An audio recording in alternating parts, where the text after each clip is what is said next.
जनाब सदर और मेरी प्यारी टीचर्स और मेरे अजीज साथियों, अस्सलाम वालेकुम। आज मेरी तकरीर का उन्वान है अफराद के हाथों में है अक़वाम की तकदीर। हर फर्द है मिल्लत के मुक़द्दर का सितारा। तारीख़ आलम गवाह है कि अक़वाम की तकदीरें हमेशा अफराद के हाथों में बनती हैं।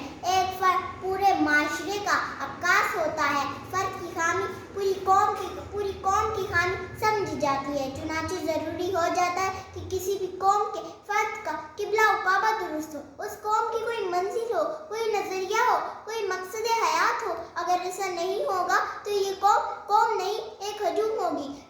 लेकिन आज अफसोस के साथ ये कहना पड़ रहा है कि आज हमारी कौम एक हजूम की शक्ल से तैयार कर गई है, और ये देखकर दिल खून के आंसू रोता है। और मैं ये सोचने पर मजबूर हो जाती हूँ कि मेरी कौम के मुकद्दर में क्यों अंधेरा है, मेरी कौम के मुकद्दर में क्यों अंधेरा है, क्यों मसाइब ने इसको हर तरफ से घेरा है, क्यों मसाइब ने इसको हर तरफ से घेरा है।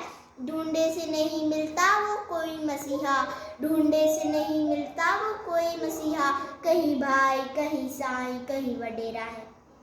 जनाब सदर, चलिए 1947 में पूंजा जिनाह के बेटे जिनाह की जानिब चलते हैं। जो हिम्मत करते तो अफराद का ग्रुप बन जाता, और अफराद से कौम बन जाती, और कौम से मुल्क, और उस मुल्क में कोई डॉक्टर अब्दुल कदीर बन जाते, कोई अब्दुल सलाम बन जाते। जी हाँ जी हाँ जी हाँ, वो इब्ने जाफर से उस्ताद इब्ने जाफर बन जाते जी, और डॉक्टर अब्दुल कदीर जैसी कौम को एडमिट ताकत बना देते।